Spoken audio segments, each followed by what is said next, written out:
Good afternoon, and thanks so much to Orla and everybody in the Women's Council for inviting me to speak today.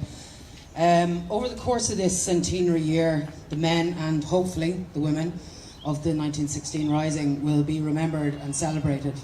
And rightly so. We should take this time to remember our past, to reflect, as the government suggests, and to honour the brave men and women who fought for our independence.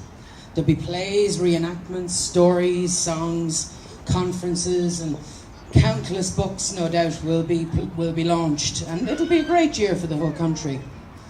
Or will it? I wonder what kind of a year Grace is having.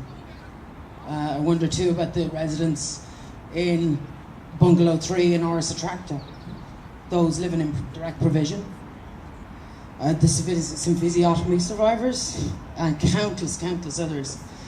I can't answer those questions, but I can tell you about the day-to-day reality for Magdalene survivors.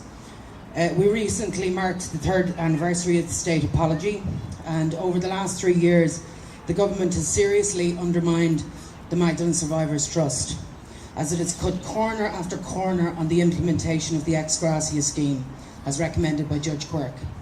Survivors are still awaiting the establishment of a dedicated unit, and because of the religious order's poor record keeping, many women have difficulty in proving duration of stay, and unfortunately and incredibly, the order's word is taken over the women's testimony. The healthcare provisions, as outlined in the guide to the scheme, are not what was recommended by Judge Quirk.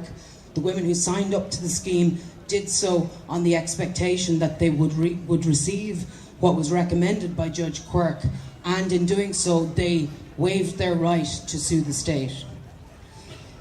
In July 2015, 6 months after we called for a comprehensive guide for the women to the scheme, the HSE published a 5-page document, which is an insult compared to the 48-page guide given to HAA survivors. The outgoing government completely failed the Magdalene survivors abroad. They've completely dropped off the agenda. And if those who are alive are not on the agenda, certainly those who have died are completely non-existent in the government's eyes.